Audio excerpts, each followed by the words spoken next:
সেনাবাহিনীর ভিতরে একটা হার্ড ডিসিপ্লিন থাকে, সেখানে অবশ্যই তাকে সাজা পেতে হবে।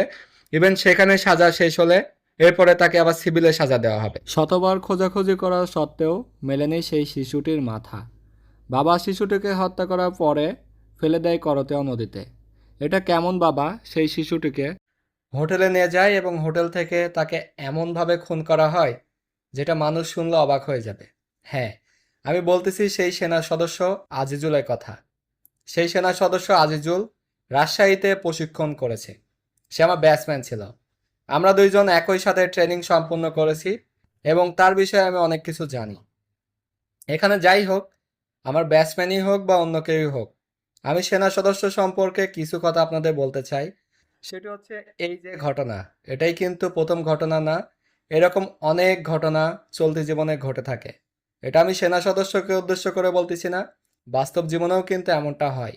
প্রত্যেকটা বাবা মায়ের উচিত এই বিষয়ে কনসিডার করার জন্য, বিবেচনা করার জন্য। অবশ্যই আপনার যদি এই ভিডিও শেষে মনে হয় যে হ্যাঁ, আমার ধারণাটি আমি এমনভাবে সাজাবো, আমাদের জীবন স্টাইল, আমাদের চলাচল এমনভাবে করব, তাহলে অনেক সময় এরকম ঝুঁকির হাত থেকে বেঁচে যাওয়া যাবে। তো আজিজুল হচ্ছে 2 মাসের ছুটিতে, যেটাকে সামরিক নিয়মে বলে পিলিপ, মানে সে হচ্ছে 2 মাসের একটা ছুটি কাটাবে। প্রতি বছর সেনা সদস্যরা এরকম 2 মাসের ছুটি পেয়ে থাকে। আজিজুলকেও 2 মাসের ছুটি দেওয়া হয়েছে। সে ছুটিতে আসছে, ইভেন ছুটির দিনগুলোও কিন্তু খুব ভালোভাবে কাটিয়েছে, বেশ আনন্দে। এখানে প্রথমে একটা কথা বলি, আজিজুল যেহেতু আমার ব্যাটসম্যান, মানে আমার কোচমেট, বা আমরা একসাথে প্রশিক্ষণ করেছি রাজশাহীতে, রাজশাহী বীর কোর। তো ওর যে নিয়ম অনুসারে ও আজ থেকে 3 বছর আগে বিয়ে করছে, মানে 3 বছর আগে কিন্তু বিয়ের পারমিশন হয় নাই। যদি আমার সে ব্যাটসম্যান হয় তাহলে আমাদের বিয়ের পারমিশন হয়েছে রিসেন্টলি, কিছুদিন আগে। আজ থেকে প্রায় মানে জানুয়ারি মাসের 1 তারিখ থেকে আমাদের বিয়ের পারমিশন হয়ে গেছে। এখানে বিয়ের পারমিশন হতে হলে সেনাবাহিনী একটা নিয়ম আছে, সেখানে অবশ্যই চাকরির বয়স এবং নিজের বয়সের উপর ডিপেন্ড করে। চাকরির বয়স কমপক্ষে 6 বছর হতে হবে, অথবা তার date of birth certificate, certificate অনুসারে তার বয়স 24 হতে হবে। এর কম যদি হয়ে থাকে তাহলে কিন্তু তারা বিবাহযোগ্য নয়। তো সে আজিজুল আজ থেকে 3 বছর আগে বিয়ে করছে, মানে সে সামরিক বাহিনী, সেনাবাহিনীর একটি নিয়ম শৃঙ্খলা বহির্ভূত একটি কাজ করেছে, যেটা সেনাবাহিনীতে একটি চরম অন্যায়। সেনাবাহিনীর সংস্থা কিন্তু অনেক হার্ড একটি সংস্থা। আমি মনে করি যে আমাদের দেশে যতগুলো বাহিনী আছে এর ভিতরে সবচেয়ে নিয়ম কানুনের দিক দিয়ে এগিয়ে আছে আমাদের সেনাবাহিনী। অবশ্যই সেনাবাহিনী আমাদের একটি আস্থার স্থান, ভালোবাসার স্থান। আমরা প্রাউড ফিল করি সেনাবাহিনী জাতিসংঘে যে অবদান রাখে, শান্তিরক্ষা মিশনে যে কাজ করে, দেশের বিপদ আপদে মানুষের পাশে এসে যেভাবে দাঁড়ায়, এতে আমরা খুবই গর্বিত। আমি মনে করি প্রত্যেকটা মানুষের সেনাবাহিনীকে নিয়ে একটি অন্যরকম গর্ব আছে। ইভেন রাজনৈতিক ইস্যু নিয়েও যদি বলতে যাই তাহলে দেশের প্রত্যেকটা মানুষ তাকিয়ে থাকে যে সেনাবাহিনী যে ডিসিশন নেবে আমরা সেই ডিসিশন নেব। তো সেনাবাহিনী সম্পর্কে আমাদের বলার কিছু নাই, সুনাম করার কিছু নাই, কারণ তারা স্বাধীনতা যুদ্ধের সময় থেকে শুরু করে এখন পর্যন্ত দেশের কল্যাণে কাজ করে যাচ্ছে। প্রত্যেকটা সেনাবাহিনীর সদস্য শপথ গ্রহণ করে দেশের মাটিকে রক্ষা করবে, দেশের মানুষের পাশে দাঁড়াবে, এটাই। এখন হচ্ছে এই আজিজুল 2 মাসের ছুটি আসছে, 2 মাসের ছুটি তো ফ্যামিলির সাথে কাটাচ্ছে। প্রথমে একটা কথা বলি, সে যখন বিয়ে করে তখন হচ্ছে 5 লক্ষ টাকা যৌতুক নিচ্ছে। 5 লক্ষ টাকা যৌতুক। আমাদের বাংলাদেশের একটা নিয়ম কি, একটু সরকারি চাকরি দেখলেই বাবা মায়ের খুব ইচ্ছে হয় যে হ্যাঁ, ছেলে তো সরকারি চাকরি করে, মেয়েকে দিয়ে দিই, সুখে থাকবে। এখানে কিন্তু শুধুমাত্র সরকারি চাকরি করলেই যে মেয়ে সুখে থাকবে এমন কিন্তু বিষয় না। সরকারি চাকরি জামাই পাইলেই যে আমি সম্মানীয় হব এমন কিন্তু বিষয় না। এই যে এখন, এখন যেই মেয়েটা মারা গেছে, মেয়ের ছেলেটা মারা গেছে, এখন এই বাবা মায়ের সম্মানটা কোথায়? বা যারা হচ্ছে, যার বাবা ওই সৈনিকের বাবা ছিল, ও তো সৈনিক, যার বাবা ওই সৈনিকের বাবা ছিল, যার মা ওই সৈনিকের মা ছিল, গর্ব করতো অনেক যে হ্যাঁ, আমার ছেলে হচ্ছে সৈনিক ছিল, অনেক প্রাউড ফিল করতো, কিন্তু সেই সম্মান কিন্তু এখন আর নাই। সেহেতু অবশ্যই নিজের উপরে একটা আস্থা রাখতে হবে, যে পজিশনে আমি থাকবো এটা একটা সম্মানীয় পজিশন। এই ছেলেটা হচ্ছে যখন ছুটিতে আছে, মানে আমার ব্যাটসম্যান আজিজুল, ব্যাটসম্যানই বলি কারণ এখানে অন্যভাবে বলার কোনো অবকাশ নাই। আমি পূর্বে কখনো এরকম ডেডিকেটেড ভিডিও কন্টেন্ট তৈরি করি নাই কোনো একটা মানুষের বিরুদ্ধে, কিন্তু এবার আমার খুব খারাপ লেগেছে, কারণ যখনই দেখেছি বউকে মেরে ফেলেছে, এটা তো নিত্যদিনের একটা ঘটনা, ঠিক আছে, অনেক সময় এরকম হয়, বাট এটারও আমি বিপক্ষে। কিন্তু যখন একটা 11 মাসের শিশু, সে একদম পবিত্র, সে একদম ফুলের মতো, তার কোনো পাপ নাই দুনিয়াতে, সে এখনো দুনিয়ার কোনো কিছুই উপভোগ করে নাই, সে দুনিয়াতে কোনো কিছু এখনো দেখে নাই, হাঁটা চলাচলও করা শিখে নাই, বাবা মাকেও হয়তো শুধুমাত্র আধো আধো কথা বলতে পারে এমন, আবার বলতে নাও পারে। তো সেই শিশু তার কাছে কি দোষ করেছিল? দোষ শুধু এটাই ছিল, সে 5 লক্ষ টাকা যৌতুক নিয়ে বিয়ে করেছিল। এটা আমি প্রত্যেকটা বাবা মাকে বলবো যে আপনারা যদি সরকারি চাকরি দেখে 10 লাখ 5 লাখ টাকা দিতে যান, তাহলে সেই জামাইগুলো আরো লোভী হয়ে যায়। লোভী হলে পরবর্তী আবার চেয়ে বসে। ইভেন ও এই ছুটিতে এসে ফ্যামিলির সাথে খারাপ ব্যবহার করতে লেগেছিল। সেটার মূল কারণ হচ্ছে সে নতুন করে বাড়ি করবে। বাড়ি করবে এই জন্য শ্বশুরের থেকে আরও টাকা কিছু দাবি করে যে আমাকে এত টাকা দেন, আমি বাড়ি করব। তো অবশ্যই শ্বশুর শাশুড়ি তো সবসময় অ্যাবিলিটি একই থাকতে পারে না, অনেক শ্বশুর শাশুড়ি তো এরকম দিয়ে দেয়। আবার অনেকে আছে যারা মধ্যবিত্ত ফ্যামিলি হতে পারে, গরিব ফ্যামিলি হতে পারে।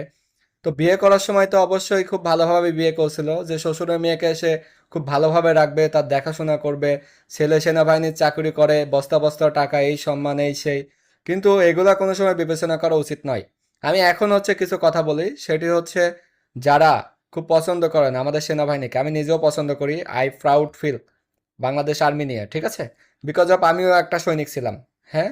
তো সেক্ষেত্রে আমার হচ্ছে সেনাবাহিনীর প্রতি একটা পূর্ণ আস্থা আছে। কিন্তু অবশ্যই আপনারা সেনাবাহিনীর সাথে যদি কোনো কমিউনিকেশন করতে যান, অবশ্যই ভদ্রতার সাথে করতে হবে। এখানে বাবা মায়ের অনেকের ধারণা থাকে না, তারা দেখি যে অনেকে আছে একটা সেনাবাহিনীর সৈনিক পাইলেই তারা একদম দুমড়ে মুচড়ে পড়ে যে হ্যাঁ পেয়েছি, আমার মেয়েকে বিয়ে দিতেই হবে, ঘাড়ে ঝোলাতেই হবে। কিন্তু এই সংখ্যাটা কাদের বেশি জানেন? সেটা হচ্ছে যারা অতিরিক্ত গরিব এবং মধ্যবিত্ত ফ্যামিলির। তারা চায় যে আমার ছেলে আমার মেয়েকে একটা সৈনিকের সাথে বিয়ে দিতে পারলে ব্যাস, তার ফিউচার একদম অলরেডি ক্লিয়ার। কিন্তু যারা আছে বাংলাদেশে একটু বড়লোক সম্প্রদায়, যারা একটু বৃহত্তম, তারা কিন্তু এই সৈনিকের সাথে বিয়ে দেয় না। তো এখানে অবশ্যই আমি বলবো সৈনিকের সাথে বিয়ে হলে কিন্তু ভালো। সৈনিক, এই একটা সৈনিক যে খারাপ হয়েছে সবাই খারাপ এমন না, এখানে কিন্তু ভালোও আছে খারাপও আছে। সৈনিক, সব সৈনিক খারাপ না। এখানে কত সৈনিক আছে বাংলাদেশ সেনাবাহিনীতে? প্রায় 1.5 লক্ষ মতো সৈনিক আছে। এই সৈনিকের ভিতরে, এই 1.5 লক্ষের ভিতরে একটাই কিন্তু দোষ করেছে। ওই যে প্রত্যেকটা সময় সৈনিক ছুটে আসার আগে এই ইনস্ট্রাকশন তাদেরকে প্রত্যেকটা দিন দেওয়া হয়, কিন্তু তখন যে বাসায় চলে আসে, আসলে পারে তার মাথার ভিতরে এই যে শয়তানি কাজ করে। সবাই তো আর ভালো না। তো এখন হচ্ছে ভালো সৈনিক আপনি চিনবেন কিভাবে? অবশ্যই আপনার মেয়েকে একটা সৈনিকের সাথে বিয়ে দিবেন, কারণ সেখানে একটা পারফেক্ট লাইফ। একটা সৈনিকের জীবন স্বয়ংসম্পূর্ণ, তাদেরকে বেতন দেওয়া হয়, খাইতে পড়তে দেওয়া হয়, তার ফ্যামিলির চিকিৎসা দেওয়া হয়, তার চিকিৎসা দেওয়া হয়। একটা মিশনে গেলে মোটা অঙ্কের টাকা পায়, আবার পেনশনের টাকা পায়। এটা কিন্তু ভালো। বাট আপনি যে আপনার মেয়েকে একটা সৈনিকের সাথে বিয়ে দিবেন, কোন কোন যোগ্যতা দেখবেন?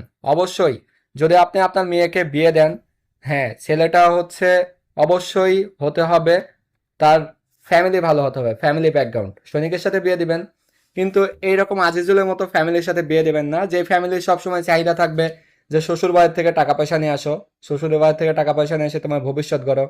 এরকম সৈনিক যেই ফ্যামিলি আপনার বাসায় বিয়ের প্রস্তাব দিবে, তাদেরকে আগে রিজেক্ট করে দিবেন। ফ্যামিলি যদি অতি গরিব হয়, তাদের যদি চাহিদা হয় যৌতুক, তাহলে সেই ফ্যামিলিতে আপনি কখনোই মেয়ে বিয়ে দেবেন না। আপনার মেয়ে কখনো শান্তিতে থাকবে না। এই ভিডিওটা সেভ করে রাখবেন, এবং যখন আপনার মেয়েকে বিয়ে দেওয়ার অনলি ফর 3 মাস পরে আবার এই ভিডিওটা প্লে করবেন। আমি যেটা বলেছি সেটা কার্যকর না হলে আমাকে বলবেন। এরপরে অবশ্যই ওই ছেলে, অনেকে আছে সৈনিক না কিন্তু সৈনিকের নাম দিয়েও কিন্তু বিয়ে করতে চাবে, বাংলাদেশে এরকম অনেক ঘটনা আছে। অবশ্যই তার আইডেন্টি কার্ড থাকবে, সেনাবাহিনী আইডেন্টি কার্ড, সে কোথায় চাকরি করে, তার চাকরির বয়স কত, এবং তার ফ্যামিলি ব্যাকগ্রাউন্ড কেমন, সব কিছু যাচাই বাছাই করে তারপরে আপনার মেয়েকে দিবেন। 18 বছর আপনার মেয়েকে আপনি মানুষ করেছেন, এরপরে আপনি বিয়ে দিচ্ছেন। বিয়ে দেওয়ার সময় অবশ্যই এই 1 দিন বা 2 দিন ভোগান্তি করে হলেও এই সমস্ত কিছু যাচাই বাছাই করবেন। এরপরে আরেকটা বিষয়, সেটি হচ্ছে যে সৈনিকের সাথে বিয়ে দিবেন, হ্যাঁ সে সৈনিক আপনি জানেন আপনার এলাকারই হতে পারে, কিন্তু তার হচ্ছে বিয়ের বয়স হয়েছে কিনা। এই যে আজিজুল ছেলেটা, বিয়ের বয়স হয় নাই, বিয়ে করে ফেলেছে, এর মানে কি? তার বিয়ের বয়স হয় নাই, বিয়ে করে ফেলেছে। সেনাবাহিনীতে একটা নিয়ম দিয়ে দিয়েছে যে 24 বছর হতে হবে, অথবা তার 6 বছর চাকরি হতে হবে। এটার মানে কি? রিকোয়ারমেন্টস, সেনাবাহিনীর প্রত্যেকটা অফিসার চায় যে আমার সৈনিক যেন সে পরিপূর্ণ হতে পারে, তার বুদ্ধিটা পরিপূর্ণ হোক। এরপরে যদি সে বিয়ে করে, তাহলে বিয়ে করলে তার ভিতরে আর কোনো পাগলামি আসবে না, তার ভিতরে অন্য কোনো উচ্ছৃঙ্খল ধারণা আসবে না, বা তার ভিতর অন্য কোনো বিশৃঙ্খলা আসবে না যেগুলোতে তার সংসার নষ্ট হয়ে যাবে। এই জন্য সেনাবাহিনীতে এই বিয়ের নিয়মটা দিয়ে রাখছে। আপনারা কি করেন? ওই সৈনিকরা ট্রেনিংয়ে যাওয়ার আগেও বিয়ে দেন, ট্রেনিং শেষ হলেও বিয়ে দিয়ে দেন, বা বিয়ের বয়স হয় না, বিয়ে দিয়ে দেন যে হ্যাঁ ছেলে হচ্ছে চাকরি করে, অনেকেই তো লুকায় বিয়ে করে, আমার মেয়েকেও বিয়ে দিয়ে দিই। এই বিয়ে দেওয়ার ফলেই সেই সৈনিকের মাথার ভিতরে তেমন একটা বুদ্ধি থাকে না, কারণ সে অনেক ছোট। এখানে তো 17-18 বছর বয়সে একজন যায় যোগদান করতেছে। যোগদান করার ফলে কি হচ্ছে, সে ওইখানে গিয়ে নিজেকে মানে রেডি করতে পারতেছে না। এখানে তো একটা ব্যস্ততা থাকে, একটা সিভিল মানুষ যখন সেনাবাহিনীর লাইফে পা দেয় তখন ওই ব্যস্ততাতেই সে অনেক চাপ নেয়। চাপ নেওয়ার ফলে অনেকেই দেখা যায় ভালোভাবে টিকে থাকে, অনেকেই ফ্যামিলির সাথে খারাপ ব্যবহার করে। এটা হচ্ছে একটা মস্তিষ্কের উত্তেজনা। তো যখনই অল্প বয়সে বিয়ে দেওয়া দেওয়া হয় তখন তাদের ভিতরে একটা ঝামেলা সৃষ্টি হয়। অবশ্যই আমি তাদেরকে বলবো যে আপনারা যারা এই যে এই সমস্ত ফোর্সের মানে সৈনিকের সাথে বিয়ে দিবেন, অবশ্যই যাচাই বাছাই করবেন যে আসলেই সে পূর্বে কোনো বিয়ে করে ফেলছে কিনা। অনেকে আছে এরকম একাধিকবার বিয়ে করে ফেলে, আবার বিয়ে করার চেষ্টা করে। অনেক সদস্য এমন আছে, দেখা যায় যে সে এগুলা লুকায়িত রাখে, লুকায়িত রাখে, কাউকে জানে না। একটা দুইটা তিনটা চারটা সাতটাও বিয়ে হয়ে যায় অনেকের, এরকম টিভিতে কিন্তু অনেক সময় আমরা দেখতে পাই। আবার আপনারা এটা যাচাই বাছাই করবেন যে আসলে সে কোথায় চাকুরি করে, চাকুরি কোথায় করে এটাও জানতে হবে। অনেকেই চাকুরি কোথায় করে এটা লুকায়িত রাখে, তার উদ্দেশ্য থাকে যে আমি কোনোভাবে একটা বিয়ে করে কিছু টাকা পয়সা নিতে পারলে আবার ডিভোর্স দিয়ে দিব। এমনটা অনেকের কিন্তু থাকে যে আমার ক্যারিয়ারে শুধু টাকা প্রয়োজন। এর কারণ কি? কারণ বাংলাদেশ সেনাবাহিনীতে তাদেরকে যে পরিমাণ বেতন দেওয়া হয় তারা সেটাকে অনেক ছোট মনে করে, কিন্তু বাইরের জগতে আসলে দেখা যায় যে 500 টাকা ইনকাম করা কত কঠিন কাজ। এই জন্য তারা এটাকে ছোট মনে করে। সেখানে বাংলাদেশ সেনাবাহিনীতে যে সমস্ত অফিসার আছে তারা কিন্তু অত্যন্ত সুদক্ষ এবং তারা মেধাবী, তারা সব কিছু সম্পর্কে অবগত। সেই অনুসারে সেখানে বাংলাদেশের যত অফিসার আছে সেনাবাহিনীতে তারা কিন্তু সবাই তাদেরকে নিয়ে রিসার্চ করে কিভাবে একটা সৈনিক ভালো থাকতে পারে, কিভাবে একটা সৈনিকের চলাচল করানো যায়, কিভাবে একটা সৈনিকের পারফেক্ট একটা জীবন দেওয়া যায়। তো আমি দেখেছি এটা মূল বিষয়বস্তু। তো সেখানে কোনো অফিসারই চায় না যে একটা সৈনিক কখনো খারাপভাবে চলুক। তারা সবসময় গাইডলাইন দেয়, হ্যাঁ সৈনিক ছুটি যাবে, ছুটি গেলে ভালো থাকবে, তো সে কীভাবে চলবে, কীভাবে ছুটির থেকে বাসায় আসবে।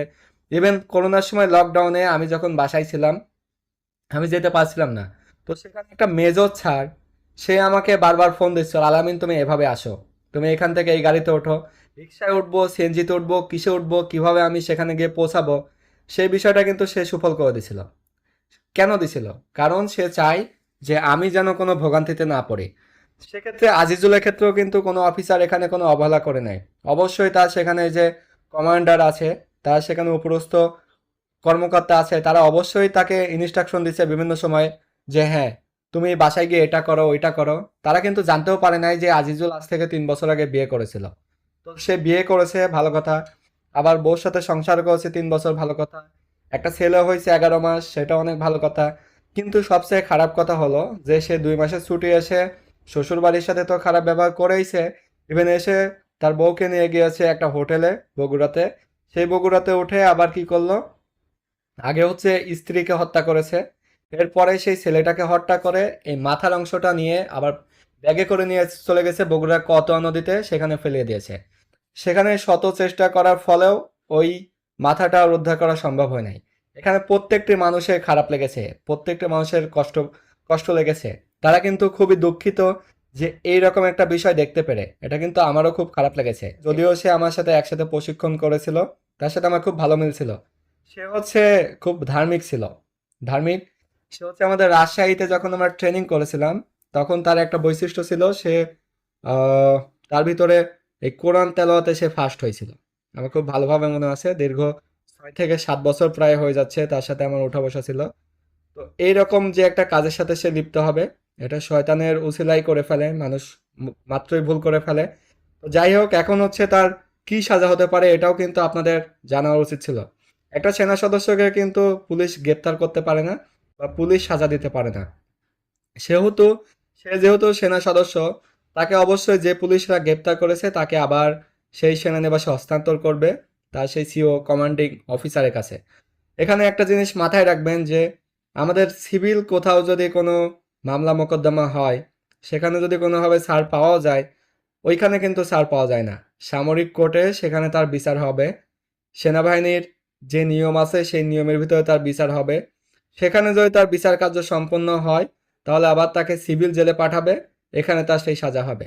এখন যদি আমি আনুমানিক বলি, সেই যে অন্যায় কাজটা করেছে, প্রথমত তার অন্যায়, সে যৌতুক নিয়ে বিয়ে করেছে, এটা একটা অন্যায়, এর জন্য তার একটা সাজা হবে।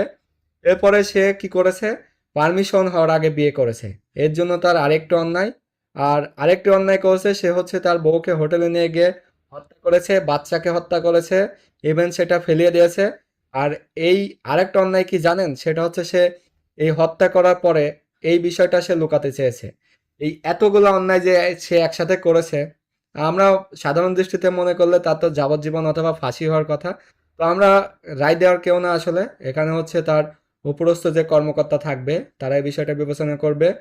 আমি হচ্ছে ওর বিষয়ে কিছু কথা বললাম কারণ এটা একটু অন্যায়। আর আপনারা অবশ্যই যে সমস্ত বাবা মা আছেন, আপনাদের মেয়েকে যদি কোনো সেনা সদস্যের সাথে বিয়ে দেন, অফিসার হলে কিন্তু ভালো, তাদের ভিতরে আমি দেখি না যে এরকম কোনো প্যাচপুচ থাকে। তারা হচ্ছে সবসময় হয়ে থাকে অন্যতম চরিত্রের অধিকারী, কারণ তারা ওইভাবেই ট্রেন পায়। ট্রেন তো এরাও পায়, কিন্তু অফিসার তো অফিসারই, তাকে যাচাই বাছাই করেই নেওয়া হয়। তাদের জীবন কিন্তু একটা সুশৃঙ্খল, তাদের ভিতরে এরকম ঝামেলা আসে না।